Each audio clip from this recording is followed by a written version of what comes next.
सामूहिक विवाह क्या है? एक छोटा सा क्वेश्चन। सामूहिक विवाह की जो परिभाषा मुझे ठीक लगी वो है कि एक से अधिक परिवारों के शादी योग्य सभी जोड़ों के लिए एक ही आयोजन में विवाह करना सामूहिक विवाह है। देखो, इसमें देखना है शादी योग्य जोड़े। ऐसे सामूहिक विवाह तो करते हैं, कई परिवार के 8-10 बच्चियों को एक साथ शादी कर देते हैं, पर उनमें कोई तो 2 साल की है, कोई 3 साल की है, कोई 8 साल की है, कोई 15 साल की है, कोई 30 साल की हो गई, 25 की, 30 की। क्यों 25-30 वाली को रोक कर रखा कि जब तक और जितनी बच्चियां हो जाए उनकी सबकी साथ में शादी करनी है। वो एक तरह से सामूहिक विवाह कर रहे हैं वो, परंतु ये तो कोई तरीका ठीक नहीं रहा। जिसकी उम्र हो गई शादी की, उसकी शादी उसी वक्त होनी चाहिए कायदे से। ये थोड़ा ये छोटी वाली अभी छोटी ज्यादा है या अभी और जन्म लेने वाली बच्चियां हैं उनका इंतजार करेंगे और फिर उनकी सबसे की साथ में करें। तो विवाह योग्य जोड़े और एक से अधिक परिवारों से शादी योग्य जोड़े जो होते हैं उनका अगर एक ही आयोजन में विवाह होता है तो ये सामूहिक विवाह है। ऐसी प्रथा कहाँ कहाँ पर है उस पर अपन ने चर्चा की अभी। क्या हमारे इलाके के लोग सामूहिक विवाह योजना के संबंध में जानते हैं? हाँ, देखो, मैंने यहाँ बातचीत की तो पता चला कि यहाँ की काफी पुरानी बुजुर्ग औरतें भी जानती है सम्मेलन की शादी, क्योंकि पहले मालवा में आना जाना रहता था, अकाल पड़ता था तो खाने कमाने के लिए वहां जाते थे यहाँ के लोग, तो वहां देखते थे सम्मेलन की शादी को जानते हैं ये लोग, या सम्मेलन को ब्याह मान जान है, तो यहाँ लोग जानते हैं। वैसे जो अखबार नहीं पढ़ते हैं, जिनको और कोई खबर नहीं है, फिर भी वो जानते हैं। उनको पता नहीं है कि हमारे यहाँ भी होने लग गया, माली जाति में हो रहा है, और अब तो हमारे जाटों में भी शुरू हो रहा है। वो वहां उन्होंने देख रखा है, तो परिचित लोग हैं। ये जब मैंने इधर उधर पूछताछ की तो पता चला। खरनाल में आयोजित इस कार्यक्रम के क्या परिणाम होंगे? खरनाल में अगर ये हो जाता है तो जैसा मैंने पहले भी बात की, अगर ऐसा हम सफल कर देते हैं, बड़ा आयोजन कर लेते हैं, तो फिर देखो आप मेघवाड़ों में होंगे, प्रजापतों में होंगे, सभी जाति वर्गों में आयोजन होने लगेंगे। क्योंकि जाट यहाँ की बहुत बड़ी कौम है, बहुसंख्यक जाति की, बहुसंख्यक है, और जब ये शुरू कर देते हैं तो उनकी देखा देखी आराम से शुरू हो जाते हैं, तो इसको बहुत अच्छी गति मिलेगी और इसकी सफलता बहुत जरूरी है। सामूहिक विवाह के लाभ क्या है? हाँ, इसका क्या फायदा? सामूहिक विवाह का क्या फायदा? अलग अलग विवाह करने में, सामूहिक विवाह में ऐसा कौन सा फर्क पड़ जाता है? तो ये तो देखो, फायदे की अगर बात करें तो मैं बहुत ही अपन एक गांव में अपन खाना बनाते हैं अपने घर पे, हर घर में खाना बनता है। जैसे मान लो मेरी गांव में 1000 परिवार हैं, 1000 जगह खाना बन रहा है, और यही खाना गांव में एक ही जगह बना लिया जाए पूरे गांव का, तो 1000 घरों में जितना बर्तनों के तेल चिपकता है उतना तेल तो सिर्फ 8-10 तरह की सब्जी बनाई जा सकती है। एक ही जगह बना लो पूरे गांव का। मान लो एक ऐसा हो जाए, सहकार भाव से करें, और ऐसा गांव में ऐसी एकता हो जाए, तो अपन जितना हर घर में साग बचता है बहुत ज्यादा, हर घर के कितने बर्तन, 1000 घरों में 1000 बर्तन जलते हैं चूल्हों पर, वहां बड़े बड़े 10-20-30 बर्तनों में हो जाएगा सारा काम। 10 तरह की सब्जियां बन जाएगी, जिसको जो पसंद हो वो खा ले। और श्रम कितना बचेगा? परिश्रम।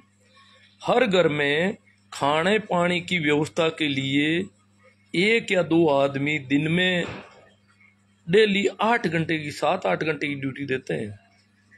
आटा तैयार करना है, दाल तैयार करना है, अनाज को साफ करना है, फिर बनाने के लिए उसके लिए पानी की व्यवस्था और ईंधन की व्यवस्था सारा।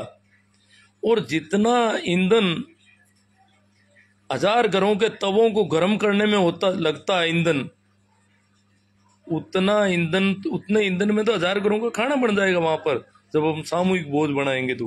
और सिर्फ 50 आदमी ये काम कर सकते हैं, और 1000 घरों में लेबर कितनी लगती है? 1000 आदमी काम करते हैं। जबकि 50-60 आदमी वो पूरा खाना बना सकते हैं।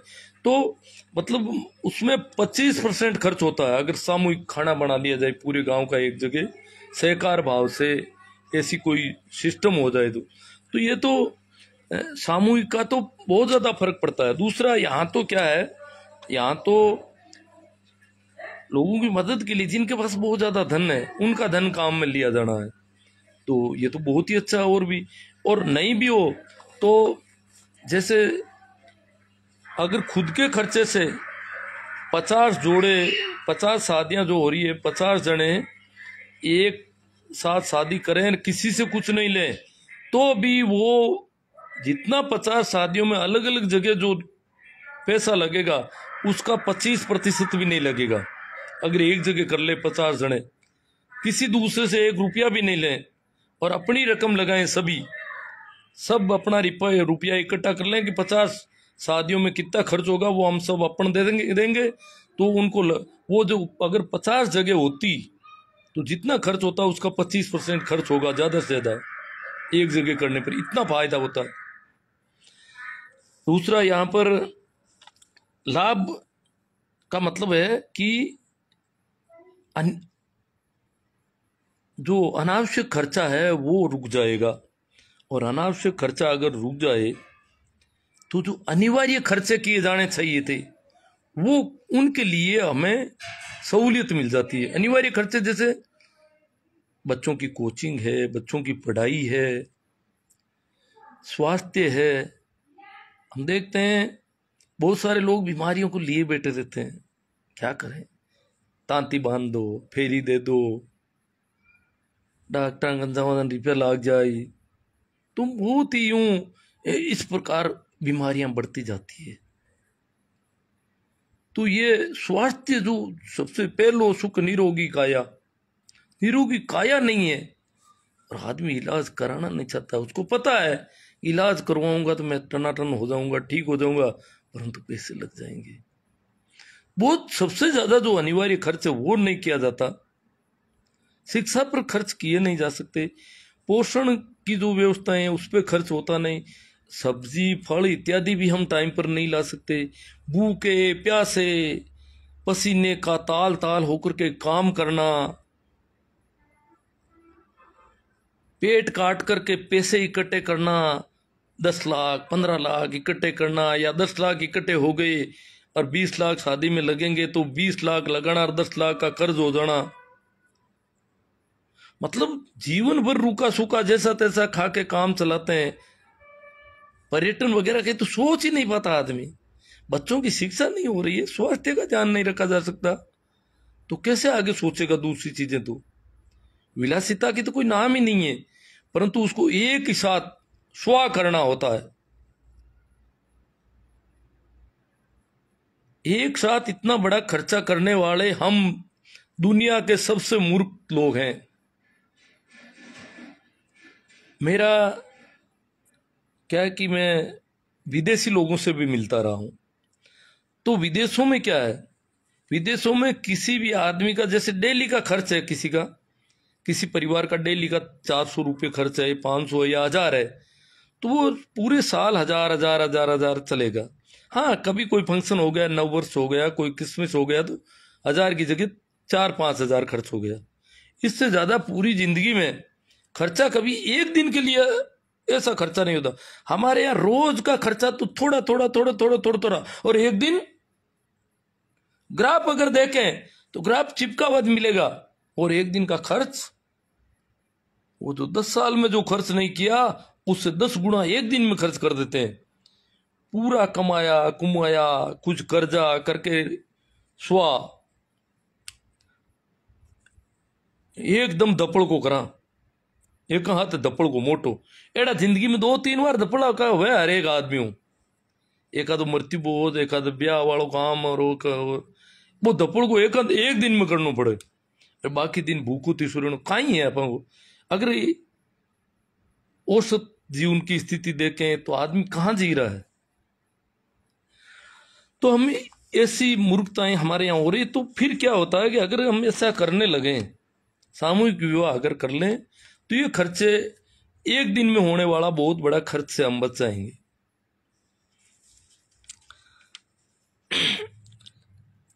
दूसरा, जिस बच्चे की उम्र विवाह योग्य हो गई उसकी शादी उसी साल, जैसे इस साल जो जो बच्चियां विवाह योग्य हो रही है, जो जो बच्चे हो रहे हैं, उनकी 31 को करनाल में शादी हो जाएगी।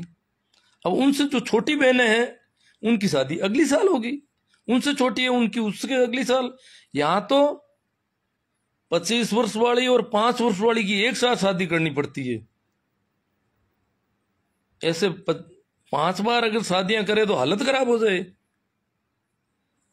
वैसे ये जो 4-4 5-5 बच्चियों की एक साथ शादी कर रहे हैं वो भी तो गांव वालों को एक तरह से धोखा ही दे रहे हैं बेचारों को, क्योंकि ये तो 5 बार अपेक्षा कर रहे हैं कुछ खाने पीने की, और ये एक बार में ही करना चाहता है। बेवकूफ समझ रखा है हमको। वो भी सामूहिक विवाह है एक तरह से देखा जाए तो। जो 5 बच्चियों की, एक परिवार की, काका बाबा की 5-7 बच्चियों की एक साथ शादी, ये तो सामूहिक विवाह है। परंतु अब समाज वो परंपरा चल रही है, इसलिए उसको मान्यता है, चल रही है भाई कोई बात नहीं करो, पर उसको कुछ बाल विवाह भी साथ में करने पड़ेंगे, कुछ अधिक उम्र की बच्चों को भी साथ में सबमिट करना पड़ेगा। तो ये एक विसंगति है उसकी बहुत बड़ी। जिनकी शादी हो जानी चाहिए थी 4 साल पहले उनको रोक रखा है, और जिनकी शादी अभी 15 साल बाद में होनी है उनकी शादी आज की जा रही है। तो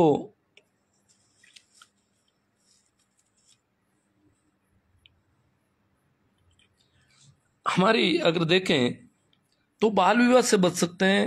दूसरा, पर्यटन इत्यादि के बारे में भी विचार होगा। फिर हम घूमने भी जाएंगे, विदेश तक घूमने जाएंगे, क्योंकि अगर एक साथ एक दिन में 20 लाख 30 लाख जो खर्च हो रहा है वो नहीं होगा तो फिर तो हमारा जीवन का स्तर बदल जाएगा पूरा का पूरा। हर घर में 4-5 गाड़ियां खड़ी रहेगी, कम से कम हर घर में 2 कार तो होगी। आज तो एक कार की भी समस्या हमारे यहाँ पर। अगर हम इस प्रकार के खर्चों पर अंकुश लगा लें तो हर घर में 2-2 कार होगी, कि एक कार इधर गई है तो एक लो, इधर जाना है तो ये लो, दूसरी गाड़ी बाहर निकालो। ये होगा अगर अपन इस प्रकार बचत करना सीख जाएंगे तो, अन्यथा नहीं होगा। फिर हम ये घिसी पिटी जिंदगी जिएंगे और एक दिन सफेद कपड़े पहन करके सापा लगा करके यूं आकड़ दज मकड़ दज होके बैठ जाएंगे, बाकी कुछ नहीं होने वाला है। तो मैं देखता हूँ, मैंने देखा कि हमारे अगर जाटों में या इन जातियों में जो गांवों में इस प्रकार की दकियानुसी सोच रखती है, उनमें से 95% तो ऐसे लोग हैं जो रेलवे के स्लीपर क्लास में भी कभी नहीं बैठ पाते। वो कुछ नहीं, स्लीपर क्लास बस के किराए से कम है, परंतु वो तो सोचते हैं ये तो पता नहीं किन के लिए बने हुए डिब्बे हैं। रिजर्वेशन का टिकट पहले तो खिड़कियों पे लाना पड़ता था, आज भी मैं मेरे कई टीचर साथियों के 8-10 टीचरों के तो मैं काम पड़ गया जिनके मैं रिजर्वेशन के टिकट बनाता हूँ। वो कहते हैं हमें तो पता ही नहीं कुछ, टिकट बन गया तो कैंसिलेशन का पता नहीं।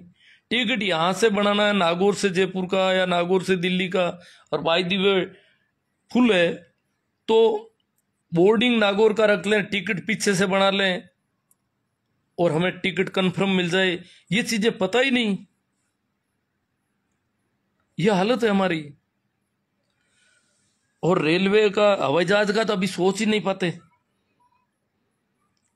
जब तक हमारे पास बचत नहीं हम कैसे करेंगे ये। भाई मैं 60 साल का हो रहा हूं और इस साल पहली बार हवाई जहाज में बैठा हूं। बच्चों का विचार हो गया तो मैंने कहा चलो, तो होटलों में भी रहे, उनका भी पता चला होटलों में कैसा सिस्टम है, हवाई जहाज की यात्रा कैसे की जाती है। परंतु जैसे मैं तो क्या है कि वैसे काफी एडवांस रहा हूं, बाकी मुझे लगता है कि मेरे बराबर की हैसियत वाले, आर्थिक स्थिति वाले बहुत सारे लोग पिछड़े हुए हैं मेरे से भी ज्यादा, कि मैं थोड़ा आगे चलने वाला हूं, आधुनिक सोच का व्यक्ति हूं।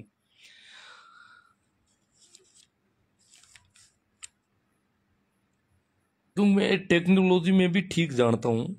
जैसे हवाई टिकट भी बनाने थे, मेरा बच्चा इंजीनियर है, जब भी उसको रेल का टिकट कहीं बनाना तो मुझे ही कहता, दिल्ली जाना हो, चाहे जयपुर जाना हो, चाहे पटियाला जाना हो, कहीं भी जाना हो, मुझे कहता है कि वो कि कहाँ पर पड़ता है, उसके लिए रेल की देखो, हमें उस दिन जाना है। तो टिकट मैं ही बनाता हूँ, वापसी की टिकट भी मैं ही बनाता हूँ सामान्यतः। तो ये इस प्रकार हवाई जहाज का ये जो काम पड़ा, तो उसने कहा पता करो तो हमारी हालत क्या है, मैं किससे पूछूं कि हवाई जहाज में का टिकट बनाना है। तो मैंने ऑनलाइन सर्च किया, टिकट वाला भी मिल गया, परंतु अब लगेज का मामला आ गया, अटक गया। लगेज में ऑनलाइन में जो चीजें देखी, वहां मैंने देखा कि इतने इतने इंच तो थैले की लंबाई बैग की, लगेज का बैग, उसमें लगेज बैग अलग होता है, हैंड बैग अलग होता है। आपको भी इसमें थोड़ा हो जाएगा अभी। तो मैंने देखा कि इतने इंच लंबाई, ऊंचाई होनी चाहिए, इतनी चौड़ाई हो सकती है, और इतना ये तीनों तरफ के उसके लगेज बैग का एक तय कर रखा है हवाई यातायात के लिए। तो मैंने वो नाप देख के, तो उस नाप जो हमने थैला खरीदा था, वो थैला तो इस नाप में बैठ नहीं रहा था। हैंडबैग के भी नाप दे रखे थे, हैंडबैग में तो खैर चलता था, छोटा बैग चलेगा। परंतु मैंने पूछा, काफी कोशिश की इधर उधर मित्रों से, टीचर्स जो थे और भी लोग थे कि यार ये तो लोग तो कहते मैं तो हाल हवाई जहाज में गया ही को नहीं, कोई गियो तो क्या, मैं तो एक लोग गियो, जो सामान तो हाथ की हो ही को नहीं। अब हम ज्यादा लोग जाएंगे तो सामान भी चाहिएगा, सर्दी का मौसम था, कश्मीर जाना था हमें। तो फिर बड़ी दिक्कत हुई। फिर मैंने नए थैले खरीदे उस नाप के, और जब वहां गया तो हमने सोचा भाई थैले की वजह से हम अटक जाएंगे, हमें जाने नहीं देंगे, रोक लेंगे। पर वहां गया तो देखा कि जिस प्रकार का लगेज बैग वहां लिखा था, वो उसकी कोई पाबंदी नहीं देखी मैंने तो वहां पे। उससे काफी बड़े बड़े बैग, लगेज बैग में जा रहे थे, दन्नाड़ चल रहा था सबका। परंतु अनुभव नहीं था, इसलिए हमें काफी दिक्कतें झेलनी पड़ी।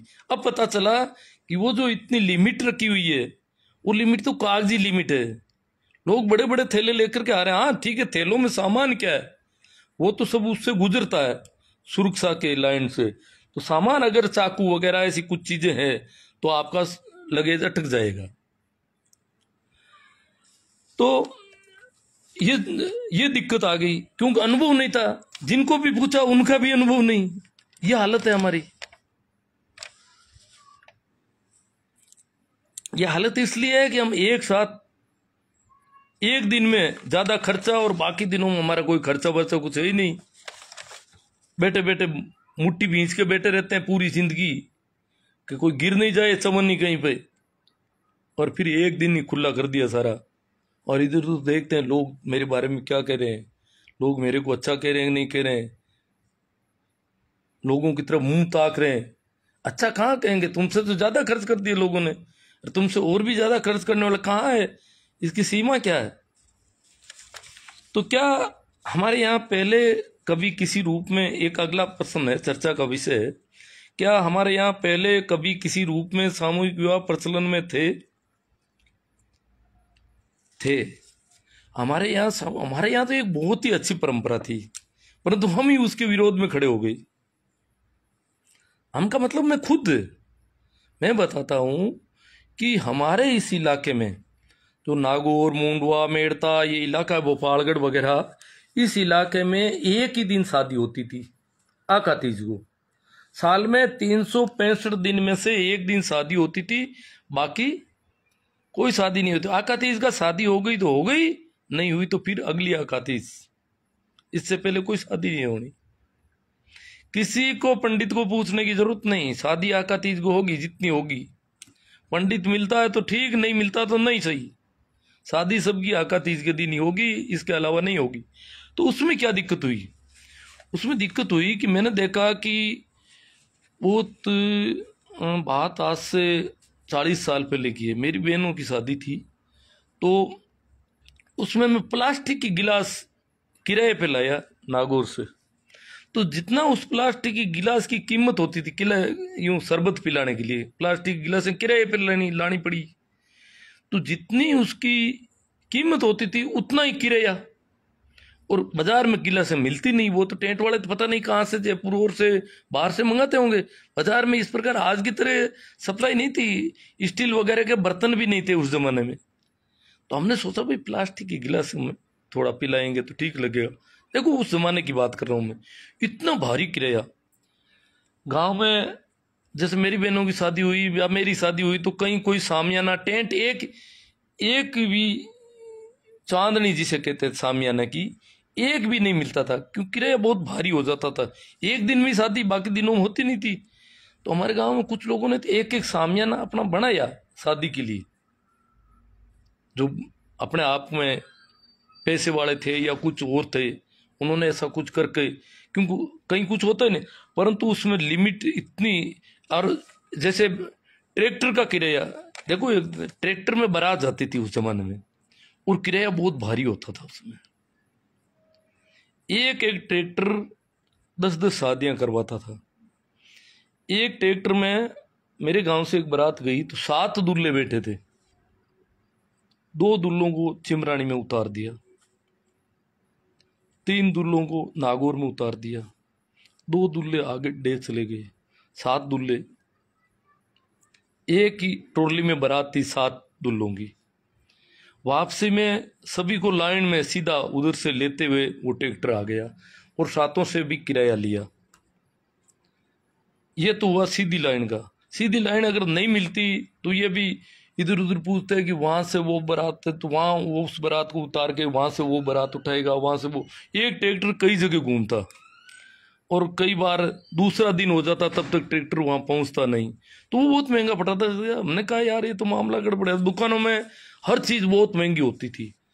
बिन क्या होता गदा लूटनी अट इलाका में लोग कहता आका तीज ने गदा लूटनी क्यों डूगा। और मैं क्यों यार, अपन तो बेवकूफ, अपन लोग लूट रही, आप कहते थे क्यों करो ब्याह, कोई पहली कर दो, कोई पच्चे कर लो, पूनम का हरू करिया, पूनम का हरू करो कि और कणाई करो। आका तीज का आका तीज का पंडित जैसे कहीं जीवता रह गए, लाड़दा मर जे गए, यूं करके रही एक हवा चल पड़ी, और हमने वो आका तीज का दिन छुड़वा दिया। मैं भी शामिल हूं, बहुत सारे और लोगों की हवा चल पड़ती है, तो हवा चली और वो टूट गया। आका तीज का दिन वाला नियम टूट गया। तो आका तीज को एक शादी भी नहीं होती यहाँ पे, जबकि गांव में 50-50, 60-60 शादियां एक दिन में होती थी। तो वो बहुत ही लिमिटेड खर्चा होता था, वो एक तरह से सामूहिक विवाह था। परंतु वो तो हमने बंद कर दिया, क्योंकि उसमें चीजें बहुत महंगी मिलती थी, इस चक्कर में हमने बंद कर दिया। इसी प्रकार मृत्युभोज के साथ विवाह होते थे, वो भी हमारे यहाँ पर समाज की मीटिंगें की गई कि मृत्युभोज के साथ कोई विवाह नहीं करेगा। बाड़मेर में आज भी होते हैं। हालांकि मृत्युभोज वाला तो थोड़ा वो एक मामले में ऐसा गड़बड़ था। देखो जिन्होंने मृत्युभोज पर विवाह करने की शुरुआत की वो क्रांतिकारी लोग थे। उनको पता था कि मृत्युभोज तो रुकने वाला नहीं है, तो करें क्या, इसके साथ में शादी कर लो। मृत्युभोज तो होना ही है, वो ये तो समाज में संभव नहीं हम मृत्युभोज नहीं करें। क्यों, खाने वाले तो आज भी इस युग में भी जो बड़े बड़े पढ़े लिखे लोग हैं, बड़े बड़े विद्वान हैं, बड़े बड़े अधिकारी हैं, जिनके पास गाड़ियां हैं, वो जाते हैं मृतक के घर पर, कहते हैं सांत्वना देने, और बैठ जाते हैं थालियों पर, डकारें लेते हैं बड़ी बड़ी। तो घर वालों को पता है कि सांत्वना वांत्वना कुछ नहीं देने आए हैं, खाने के लिए आए हैं, इनके लिए नहीं बनाओगे तो क्या करेंगे, इनको सांत्वना देनी पड़ेगी। फिर मृतक के घर वाले क्यों भोजन बनाते हैं, इसलिए बनाते हैं कि जो खाने के लिए आ रहे हैं बड़े बड़े अधिकारी लोग, बड़े बड़े कर्मचारी अधिकारी। मैं जाता हूं तो टीचर साथ में होते हैं, तो खाने के लिए टूट पड़ते हैं खाने पर। टीचर अकेले नहीं, पुलिस वाले भी टूट पड़ते हैं, तहसीलदार टूट पड़ता है खाने पर, थानेदार टूट पड़ता है, क्यों वहां तो जमकर खाने का मौका मिलता है। तो जो परिवार बैठा है, मूंड मुंडाए बैठे हैं, जो मृतक के बेटे बेटी हैं, बेटे वगैरह हैं, भतीजे हैं, उनको पता है कि इन लोगों को नहीं खिलाया तो सांत्वना इनको देनी पड़ेगी। कल इनको हम कैसे हिम्मत बनाएंगे कि भाई खाना तो है नहीं, अब आप वापस कैसे जाओगे, ये रोने लग जाएंगे यहाँ पर। इसलिए यहाँ तो करना ही पड़ेगा। बट की घनी मोड़ माड़ दी के दिन भाई मोड़ा पड़ जाए, अगर कोई चहल पहल नहीं है खाने पीने की, तो वो सांत्वना देने आए वो खुद उदास हो जाते हैं एकदम से। तो जो जिन लोगों ने ये शुरुआत की, उन्होंने कहा यार मृत्युभोज तो वैसे ही बंद नहीं होना, तो साथ में शादियां तो करो। परंतु उसमें भी बड़ी दिक्कत थी, डोकरा डोकरी ने मरण उड़ीक था, छोरियां मोटी मोटी हुई घर में। उसमें शादियां सिर्फ लड़कियों की सामूहिक होती थी, लड़के वाले तो अलग अलग बरातें लेकर के आते थे, कोई कहीं से कोई कहीं से। पर लड़कियों की करते थे, उसमें भी वही छोटे मोटे का बहुत ज्यादा अंतर। तो अब अपन बात करेंगे जाट सामूहिक विवाह के लिए खरनाल का ही चयन क्यों हुआ। खरनाल का चयन होने के पीछे कारण है कि तेजा जी का नाम है और ये बहुत बड़ा सहारा होता है। जैसे मैंने कहा सरकारी योजना हो जाए तो सहारा मिल जाए, इसी प्रकार तेजा जी के नाम का भी सहारा मिलेगा। कुछ एक दो जनों ने मुझे कहा कि यार नागौर में कर लेते हैं, अच्छी बिल्डिंगें हैं, किसान छात्रावास है, लेट बात कमरे वगैरह सुविधा है। नहीं, अब जब हम पहली बार कर रहे हैं तो खरनाल से करें, इसकी हेल्प मिलेगी हमें।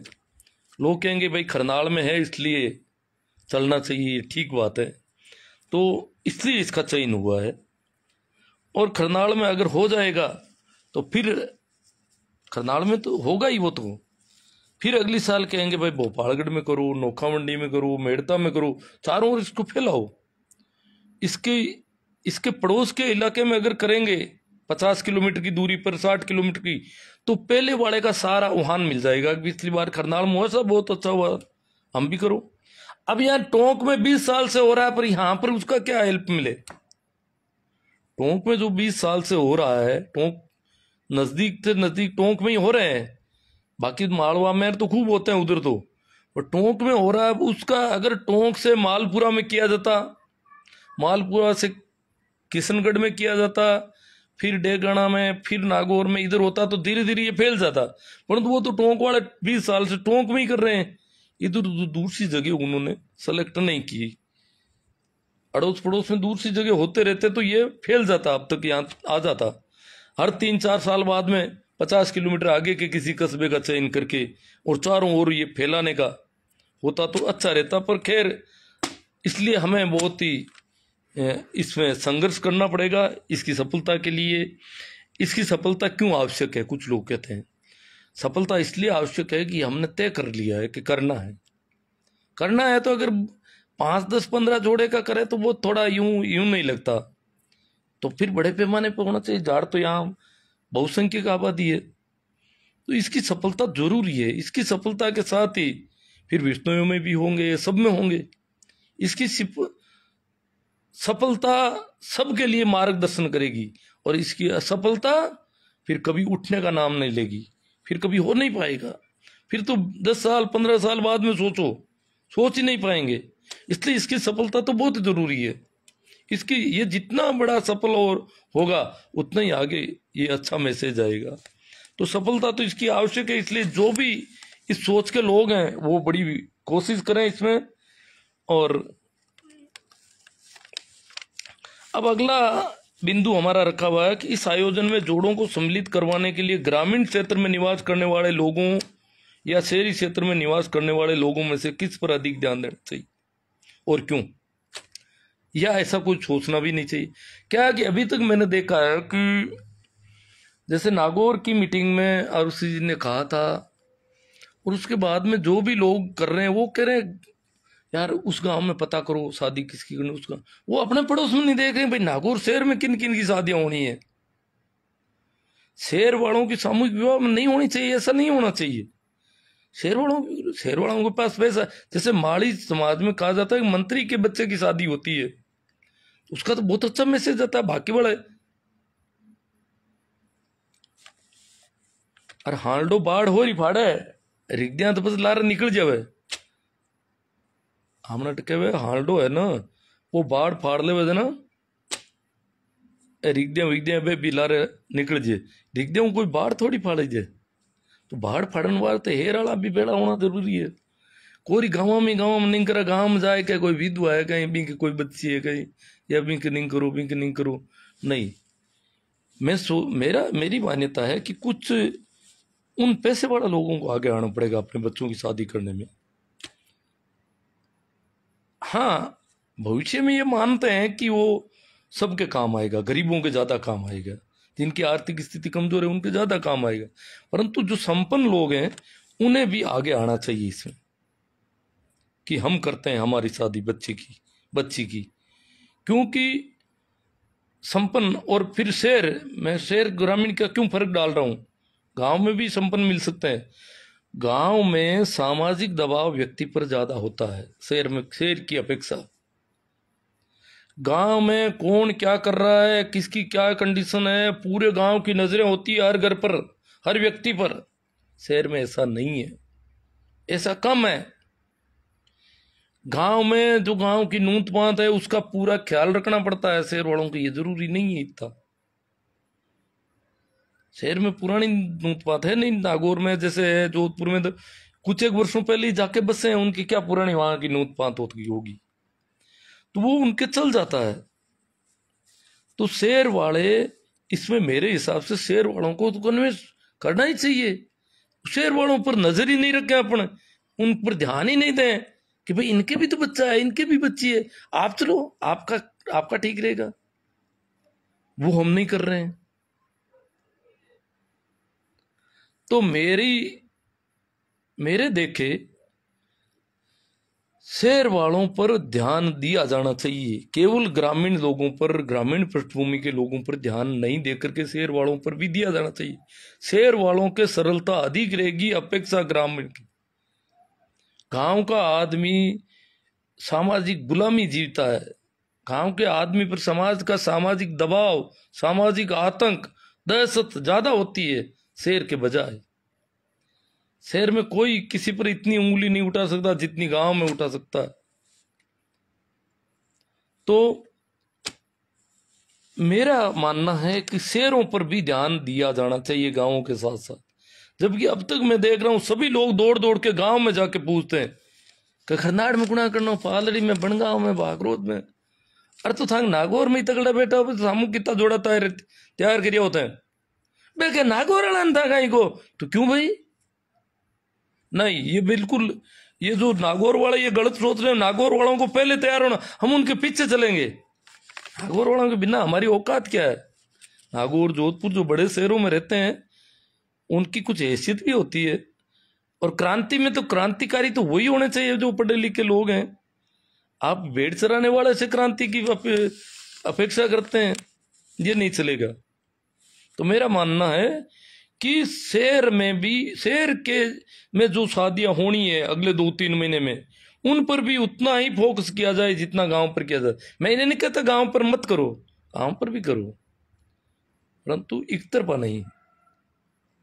हम गांव वाले तैयार हैं, हम तो कर रहे हैं मेहनत गांव में। शहरों पर भी ये होना चाहिए, क्योंकि शहर वाले के लिए अलग सरलता ज्यादा रहेगी गांव के बजाय। गांव में तो फिर शहर वालों के पीछे पीछे गांव वाला भी पार पड़ जाएगा, आराम से चलेगा कि शहर वाला ही कर रहे हैं, फलान जी कर रहे हैं। तो गांव वालों की हिम्मत रहेगी। गांव में कोई बोलेगा कि बट करो दिन मानक जिमा हो गई, तो यार बे हेर वाला ही कर रही है, यूं कहीं करो, तो एकदम उसके पास पावर होगा। तो ये मेरे हिसाब से दोनों तरफ ध्यान दिया जाना चाहिए। निवास स्थान, एक तरफा निवासी स्थान पर नहीं दे। अब हम इस आयोजन की सफलता के लिए क्या प्रयास करें, ये आयोजन सफल रहे, क्यों मैं कई दिनों से ये चिंता करता रहता हूँ। हालांकि मैं तो पिछले 2 महीने से बीमार हूँ लगभग, स्वास्थ्य मेरा साथ नहीं दे रहा है, पर ठीक नहीं हूँ इसलिए, पर चिंता तो कर ही रहा हूँ, इधर उधर बातचीत भी करता हूँ किसी से। तो मैंने जो देखा है कि इसकी सफलता के लिए हम क्या क्या करें तो हम ठीक पार पड़ेंगे। तो ये मेरा जो देखना है उसमें मैंने ये देखा, एक तो कि हमें इसके लिए किस परिवार के लोगों से संपर्क करना चाहिए, कौन से परिवार के, क्या गरीब परिवार के, क्या पैसे वाले परिवार के, क्या पढ़े लिखे परिवार के, क्या खेती बाड़ी से जुड़े परिवार के, क्या अपने नजदीकी रिश्तेदार से, अपने भाई से, अपनी बहन से, या जो अनजान है उनसे। तो इसमें मैंने देखा कि हमें इसके लिए प्रयास करना चाहिए अपने सबसे ज्यादा विश्वास, फेथफुल जो व्यक्ति है उस परिवार से, जो परिवार हमारे ऊपर बहुत ज्यादा भरोसा, तब हम उससे बात कर पाएंगे। बाकी आप अनजान आदमी से बात करोगे कि तुम सम्मेलन में शादी कर ले चल, तो पता नहीं वो क्या सोचे, वो उस बात का बतंगड़ कहीं और कुछ और नेगेटिव बना दे। तो हमें उस विश्वास पात्र की, ये किसी को कहेगा नहीं, हम इससे बात करते हैं भाई इस प्रकार की योजना आई है, और इस योजना में जो पहले भाग लेंगे वो बलदेव राम मिर्जा होंगे, वो सर छोटू राम होंगे, वो भगत सिंह होंगे। ये जो गुलामी हम जी रहे हैं अभी सामाजिक, इसकी आजादी की लड़ाई में भगत सिंह वो है जो सबसे पहले अपने बच्चे की शादी करेगा। ये हमने सोचा है, माना है, आयोजन करता ये मानते हैं कि जो अपने बच्ची की शादी करेगा वो भगत सिंह है।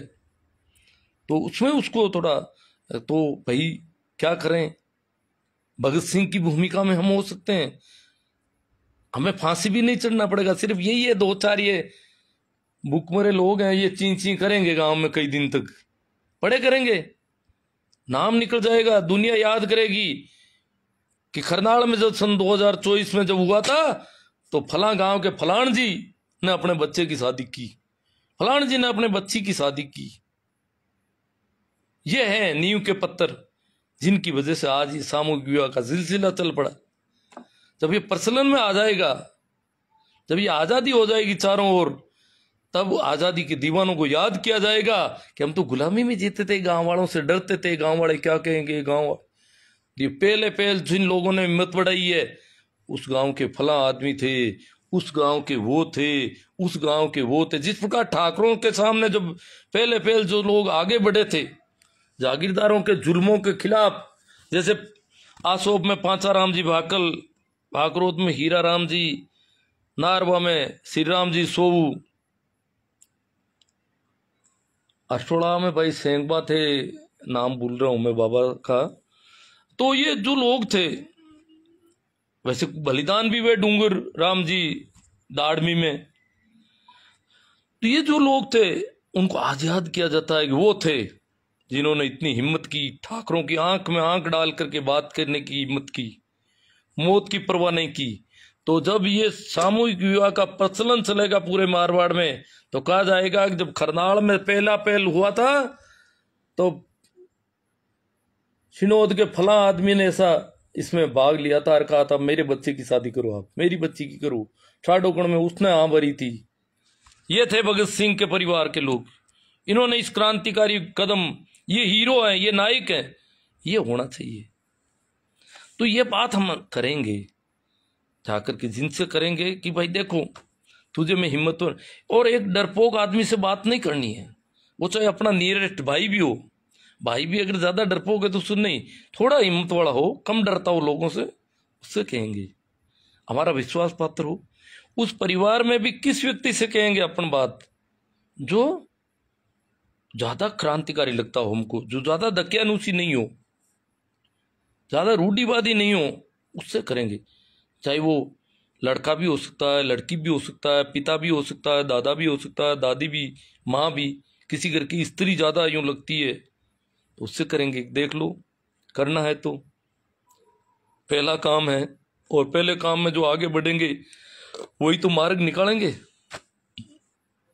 रास्ता वही तो तैयार करेंगे। रास्ता होगा तो फिर तो कोई चल देगा।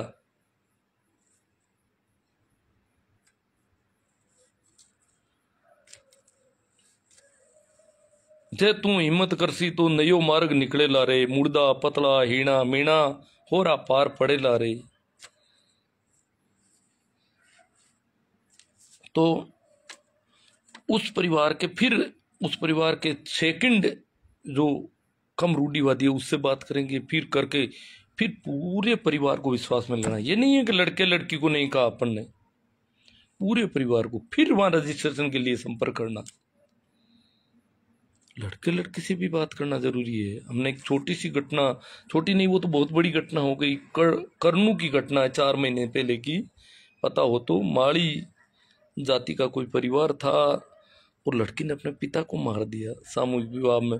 विवाह से वो नाखुश थी कि मेरा विवाह सामूहिक में क्यों कर रहे हो। अखबारों में खबर छपी कि घर के हालात देख सामूहिक सम्मेलन में शादी करवानी चाहिए, तो बेटी को नागवार गुजरा और पिता को मौत के घाट उतार दिया। हालांकि ये देखो, खबर छापने वाले भी बड़े बदमाश लोग हैं कि आर्थिक रूप से कमजोर लोग ही शादियां करेंगे सामूहिक विवाह। ये नहीं सोचना चाहिए, कोई भी कर सकता है सामूहिक विवाह में शादी, जरूरी है कि कमजोर आर्थिक स्थिति वाला ही करे, परंतु वो उस गरीबी को पहले उजागर करना चाहते हैं। तो वो बहुत ही गलत घटना हुई। कारण कि उस बच्ची को विश्वास में नहीं लिया बाप ने। और वहां तो प्रचलन तो चल रहा है, लंबे समय से चलन था, मतलब बाप को क्या पता था कि बेटी इतनी नाराज हो जाएगी कि एक दिन उसे मार भी देगी इस बात के लिए। तो संभावित परिवार के क्या, उन्हें क्या कहकर इस मुहिम से जोड़ें, उन्हें क्या कहना है? उन्हें एक बात और कह सकते हैं आप, गांव में फिर तो गांव वालों और शहर वालों का ज्यादा फर्क नहीं रहेगा। एक बात मैंने देखी है कि गांव के कई लोग शहरों में रहते हैं आजकल, नागौर, जोधपुर, हमारे इलाके के, तो वो लोग वहाँ शादी करते हैं या गांव में चाउर दे देते हैं घर घर, या कार्ड दे देते हैं कि भाई शादी है फलाना का लड़का की या लड़की की, जरूर आना है, कि भाई शादी कटे, शादी जोधपुर है। तो फिर जोधपुर जिनको जाना होगा वो जाएंगे, बहुत कम लोग जा पाते हैं, जितने जाएंगे वो ही जाएंगे, इसमें क्या है? ये थोड़ा ही है वो कह रहे हैं जोधपुर तो मामाई जी तो शादी खातर तो करी थी कोने, जोधपुर करें शादी। तो जब जो जोधपुर शादी करके चाउर दे सकते हैं, तो क्या हम खरनाल में शादी करके गांव में कार्ड नहीं दे सकते सबको? क्या एक ऐसा कार्ड नहीं हो सकता? कार्ड का मतलब व्हाट्सएप से कार्ड दो चाहे कैसे, मैं तो व्यक्तिगत कार्ड के तो इतना पक्ष में नहीं हूँ। व्हाट्सएप से भी जो भी मैसेज है जा के घर घर जाके बात कर दी जाए, भाई आका तीज को शादी है हमारे बच्चे की और शादी खरनाल में है और आप सादर आमंत्रित है सिगरी नू। तो अब पूगी जी तो पूगो मांगे करा, जोधपुर वाला एड गाँव में नूता देवे तो खरनाल को नूतो को नहीं क्यों देवा गाँव में? तू नूतू दे दो पूरा गांव में पच के है जो सामूहिक विवाह में कर लियो। तो फलाना जी था जोधपुर में क्यों करियो सब है, मान कौन क्यों था बे, नागौर में करी शादी, बे मेड़ता में शादी करी, बानत कौन क्यों थे? तो ये एक, तो मेरे हिसाब से रिश्तेदारों को तो सबको वैसे ही सामूहिक विवाह में आमंत्रित किया जाना है, किया जाता है, सब में परंपरा है। जितने भी बहन फूफा मामा बुआ जितने भी हैं उनको सबको वही, जो यहाँ पर शादी घर पे शादी करते हैं वैसे उनको आमंत्रित किया जाता है सबको कि ये चलना है शादी है, और वो आते भी हैं। गांव वालों को भी नूत दे दो, जितने आएंगे वहां कोई कमी नहीं है खाने पीने की व्यवस्था की, तो क्यों नहीं सभी को दो नूता। जितने गांव में से 10 आदमी चलेंगे 20 चलेंगे तो चल देंगे, जितना चल पाएंगे चलेंगे, इसमें क्या है? तो मेरे हिसाब से सामूहिक वो नूता दे दें तो गांव वालों की थोड़ी सरलता और हो जाएगी। ये तो मेरे विचार थे। अब मैं आपकी तरफ, मैंने देख तो रहा हूँ काफ़ी समय से कमेंट आ रहे हैं। कैलाश जी सो, हाँ प्रणाम। राम प्रसाद जी खरनाल से, राम प्रसाद जी धोड़िया खरनाल से, सही आवाज़ आ रही है, हाँ ठीक है। डॉक्टर सुभाष जी खोजा, सुभाष जी भी सुन रहे हैं। खमरा राम जी नेटवर्क वाली बात ही है। हाँ राम राम जी ठोलिया जी, रोहित जी चौधरी राम राम सा। हाँ कैलाश जी सो अभी तक सही आवाज़ आ रही है, हाँ ठीक है। टोंक का राम प्रसाद जी कह रहे हैं टोंक में होते हैं। भाई खाड़ा साहब पहले खरनाल और वहाँ के बारे में पता करें, उसके बाद इस स्थान के बारे में चर्चा करें, क्योंकि पूरा पात्र ही काल्पनिक है, उनके अनुयायी महाकाल्पनिक है। अब देखो खाड़ा साहब वो तो देख लेंगे, कोई बात नहीं। अभी हम जोड़े तैयार कर रहे हैं। शादी अगर खरनाल नहीं होगी तो नागौर में कर लेंगे, कहीं भी कर लेंगे। खरनाल में कौन दिक्कत कर रहा है वो भी देख लेंगे, उनसे भी मिल लेंगे। आप अगर ऐसी बात कह रहे हैं तो राम प्रसाद जी धोड़िया 10 मई का तीज को टोंक में 21वां सामूहिक विवाह सम्मेलन होगा। विवाह तो वहाँ सैकड़ों में होते हैं, जाटों का 21वां। कैलाश जी सो भोपालगढ़ में माली समाज का हुआ, बहुत अच्छा लगा गुरुजी, गया था देखने के लिए भी। ये जो जाते हैं देखने के लिए, जैसे नागौर में हनुमान बाग वगैरह में जो जाट रहते हैं उनको भी निमंत्रण होता है माली समाज के विवाह में, तो वो जाते हैं देखते हैं, कल्पना करते हैं, सपना देखते हैं कि हमारे भी ऐसा हो तो ठीक रहे। हाँ जोगा राम जी ताड़ा राम राम सा, राम प्रसाद जी गोदारा, दिनेश जी बिड़िया सर, हाँ सभी को राम राम प्रणाम। BL कटारिया जी, राम प्रसाद जी धोड़िया। सामूहिक विवाह में 7 फेरे लेने वाले जोड़े को बाद में किसी जाट सम्मेलन में या तेजा दशमी को सम्मानित करना चाहिए। हाँ ये होना चाहिए, किंतु वही तो है सबसे बड़ा क्रांतिकारी। मेन पॉइंट पर आओ, मोकाला जी कह रहे हैं पता नहीं। हाँ भाई कैलाश जी सो शुरुआत तो करने को तैयार है गुरुजी, लेकिन बच्चे छोटे हैं अभी तक, नहीं तो जोधपुर से रजिस्ट्रेशन करवा देता। कैलाश जी सो तैयार है, बहुत क्रांतिकारी आदमी है कैलाश जी। हिम्मत है, क्रांतिकारी आदमी है, फिर हिम्मत है, फिर घर वालों से भी, रिश्तेदारों से भी, सबसे सबको मैनेज करने की हैसियत रखते हैं। क्योंकि शादी कोई एक अकेले अपने बच्चे या बच्ची की नहीं होती है, सामने वाला रिश्तेदार भी होता है। वो कहीं ये बात करते ही बिदक नहीं जाए, उस पर भी ध्यान देना पड़ता है। दरियाव जी चौधरी, भंवर राम जी खींचड़, राम प्रसाद जी धोलिया, सम्मेलन को गति मिले तब तक छूट रहे तो अच्छा रहेगा, जल्दी गति मिलेगी। हाँ, छूट का मतलब ये कह रहे हैं कि भाई गांव में भी कर लो, जीवन भी तो भाई वो ठीक है, छूट रखो, अपनी अपनी सोच है। छूट रखोगे तो वो भी उतना ही बड़ा आयोजन गांव में करना पड़ेगा जितना, वैसे सम्मेलन में शादी हो जाएगी और गांव में वो वैसा वैसा शादी का फंक्शन, आशीर्वाद समारोह समझो कुछ भी उतना ही वैसा ही हो जाएगा। तो सम्मेलन की शादी का कोई औचित्य रहेगा मुझे नहीं लगता। प्रेम सुख जी जाट, क्योंकि अनुभवी लोग हैं जिन्होंने पहले सम्मेलन में जहाँ शादियां हो रही है, वो लोग 1 साल की प्रतिबंध रखते हैं। 1 साल बाद में कर लेना, 1 साल तक जितनी गालियां खानी है खा लो, कोई सुनना पड़ता है सुन लो। इतनी तो हिम्मत क्रांतिकारी नहीं करेंगे तो भगत सिंह कोई ऐसे ही थोड़े होते हैं, फांसी के फंदे पर झूलते हैं लोग। ये तो सुनना है 2-4 बातें 2 लोगों से, अरे ये किन से सुनना है? वो भिकमंगों से जो खाने के लिए पेट के लिए मरते हैं। राजेश जी रतकुड़िया, राम स्वरूप जी चौधरी, राम राम जामा साहब जी, राम स्वरूप जी जो समाज में बहुत ही शानदार कार्य शुरू हो रहा है, राम स्वरूप जी कह रहे हैं। जोधाराम जी जादड़ा, सुरेश जी काड़ा, बिल्कुल जी, देवाराम जी जाकड़ा, हाँ राम राम सा। देवाराम जी तो क्रांतिकारी है, सब बहुत बड़े क्रांतिकारी है। देवाराम जी से मिलना था, अब पिछले 2 महीने से तो थोड़ा ठीक भी नहीं चल रहा हूँ, उधर जाना भी है, देखो कब होगा मिलना। सूरजाराम जी सियोल, जाकर साहब से जल्दी मिलने की कोशिश करूंगा घर आकर के। राम स्वरूप जी चौधरी, पाखंड मुक्त समाज बनाओ साथियों, अब समय बदल रहा है, युवा पीढ़ी को आगे आना चाहिए। सहदेव जी रोज खजवाना, राजेंद्र जी गोदा रावत सिंह, राम स्वरूप जी जमाना बहुत बदल गया, बेरोजगारी महंगाई बहुत और बढ़ेगी, काम करने वाले रोबोट आ गया, अब अपने समाज की युवा पीढ़ी को बहुत ज़्यादा समझना पड़ेगा। महेंद्र जी गाड़वा, भाई साहब आपको सैल्यूट, राम स्वरूप जी कह रहे हैं। हाँ, तो मैं तो बहुत चर्चा कर रहा हूँ अभी। राम स्वरूप जी, अपने समाज में युवा पीढ़ी को 2 काम कर लेना चाहिए, एक नशा मुक्त समाज, पाखंड मुक्त समाज। राम स्वरूप जी क्या है कि अंधविश्वास से परे रहने वाले व्यक्ति हैं। तेजाराम जी थाकड़ा, राम राम सा तेजाराम जी। राम स्वरूप जी, समाज में जमीनें नहीं बचेगी साथियों, जागो और जगाओ भाइयों। रवि राज थिरोदा, नमस्कार साहब। हमार साहब जी को राम राम, राम स्वरूप जी, हाँ सभी को राम राम प्रणाम नमस्कार। तेजाराम, बहुत ही सराहनीय कार्य कर रहे हो सर। जयराम जी, देखो कार्य करने वाले, मैं तो सिर्फ व्हाट्सएप का ये एक लाइव कर रहा हूँ, करने वाले तो मेहनती लोग बहुत सारे और होंगे। कि मैं तो विकलांग भी हूँ वैसे, तो विकलांग आदमी क्या है, जबान चला सकता अपने। सोहन जी खिलेरी वाचिंग, सोहन जी भी फोन रख रहे हैं आजकल ऐसा। सुनील जी पिचकिया, खैरादराम जी भाई, महेंद्र जी पिचकिया, महेंद्र जी गाड़वा, हाँ महेंद्र जी गाड़वा, महेंद्र जी गाड़वा नहीं, ये कोई दूसरे महेंद्र जी। महेंद्र जी गाड़वा काफ़ी दिनों से लाइव कर रहे हैं, इसके लिए बहुत समर्पित व्यक्ति हैं। महेंद्र जी गाड़वा है, राम नारायण जी चौधरी है, ये लोग काफ़ी मेहनत कर रहे हैं, मैंने देखा है। राम प्रसाद जी धोलिया खरनाल, लाइव देखने वाले सभी साथी कल खरनाल पहुंचे, मेरे समाज हित में सुझाव दें, कुछ जिम्मेदार हिस्सा भी बने। जयराम जी, ये अपील है राम प्रसाद जी धोलिया की तरफ से खरनाल से।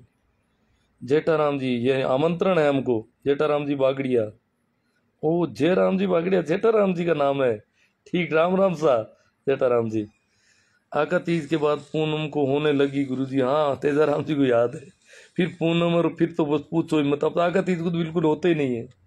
भाई भाई के और भाई भाई के कहते थे। राम प्रसाद जी दौड़िया कह रहे हैं, जेठाराम जी बागड़िया, हाँ साहब। माँ का तो टपरी ही डेरा वास्ते 2 गड़े पानी के और शरबत की मनवार।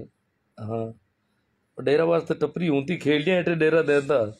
शिव कुमार जी रायल जोग, जगराम सिंह जी, जगराम सिंह जी मार साहब है। भाई मोहन लाल जी, गुरु जी 60 वर्ष की उम्र में आप पहली बार जहाज में बैठे हो तो ये विचारणीय विषय है। इसका कारण यह नहीं है कि आपको जानकारी नहीं, इसका कारण यह है कि आप आधुनिक वित्तीय शिक्षा से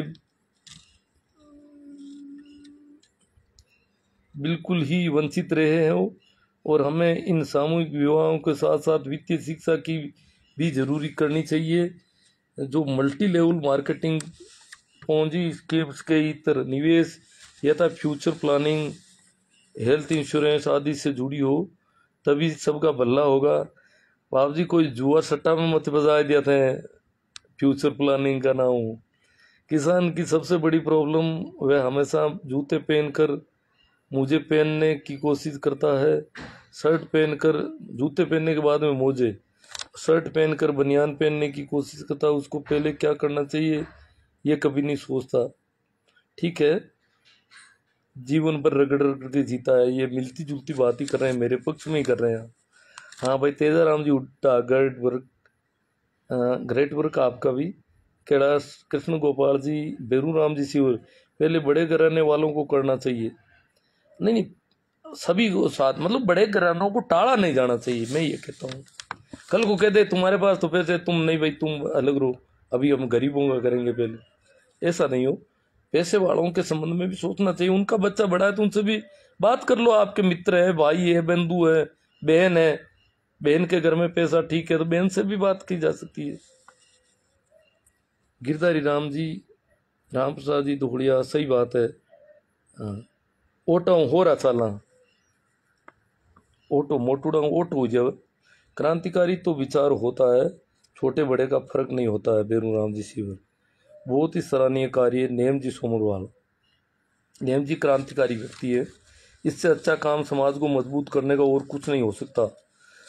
आज नहीं तो कल समाज को सुधरना ही पड़ेगा। जिस प्रकार से महंगाई बढ़ रही है और आमदनी घट रही है, इसलिए खर्च कम करने के अलावा दूसरा कोई विकल्प नहीं है। जो लोग जितना जल्दी खर्च पर कंट्रोल कर लेगा उतना ही ज़्यादा फायदा में रहेगा। देवाराम जी गोरछा अच्छी पहल है। सुखराम जी सियाग, निर्मला जी कुरीवाल, हाँ राम राम सा, सभी को राम राम। देवाराम जी गोरछिया, बाणिया तो पुष्कर में शादी करते हैं गुरुजी, करनाल क्या दूर है। हाँ, करनाल तो और ही नज़दीक है। भंवरलाल जी गोदारा, मुकेश जी जाट जाइल। चलो, हो गई अपनी बातचीत, हो गई काफ़ी। और आज शायद नेटवर्क की प्रॉब्लम तो नहीं रही है। कल बहुत ज़्यादा लोग जुड़ रहे थे, कल नेटवर्क प्रॉब्लम आ गई। हाँ, तो जुड़ कोई नहीं रहा था, पर नेटवर्क की प्रॉब्लम वो नहीं रही, ये अच्छा रहा। जुड़ लेंगे, बाद में देख लेंगे जिनको देखना होगा। आपसे यही अपेक्षा रहेगी कि इसे ज़्यादा से ज़्यादा शेयर करें, इस पर कमेंट करें, इसे लाइक करें।